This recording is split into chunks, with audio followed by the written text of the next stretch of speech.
Welcome to the breakdown featuring Kindred by Octavia E. Butler.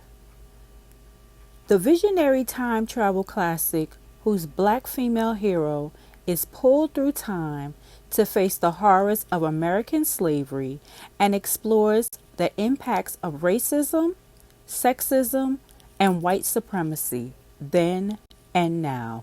I lost an arm on my last trip home, my left arm. Dana's torment begins when she suddenly vanishes on her 26th birthday from California, 1976, and is dragged through time to antebellum, Maryland, to rescue a boy named Rufus, heir to a slave owner's plantation. She soon realizes the purpose of her summons to the past. Protect Rufus to ensure his assault of her black ancestor so that she may one day be born.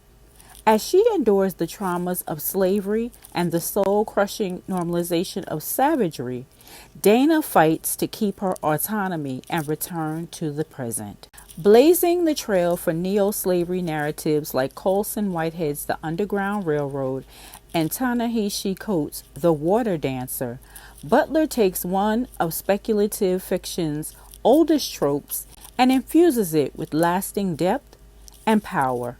Dana not only experiences the cruelties of slavery on her skin, but also grimly learns to accept it as a condition of her own existence in the present. Where stories about American slavery are often gratuitous, reducing its horror to explicit violence and brutality, Kindred is controlled and precise. Hold on, because this is where it gets good. It's 1976 and Dana, along with her husband Kevin, are moving into their new home when she is suddenly transported back into 1861 to a plantation owned by her ancestors. During one of her travels, the purpose of her travels is revealed. She must protect Rufus in order to secure her lineage. Before the third visit, Kevin decided that he is going with her, only to pretend to be her master or owner. Once transformed back into the current day, we are shown the after effects on them both. My favorite character was Dana because she showed a lot of strength and restraint. She utilized her time on the plantation to uplift her people who clearly needed her. My least favorite character is definitely Rufus. He was both selfish and cruel. As the years went on, I was very satisfied with his fate. The series of events that take place in this book touched on an array of emotions, from shock to anger, and from disgust to humility.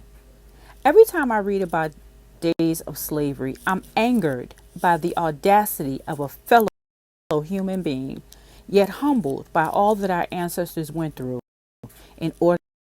This was my first read by Octavia E. Butler, and also my first that involved time traveling.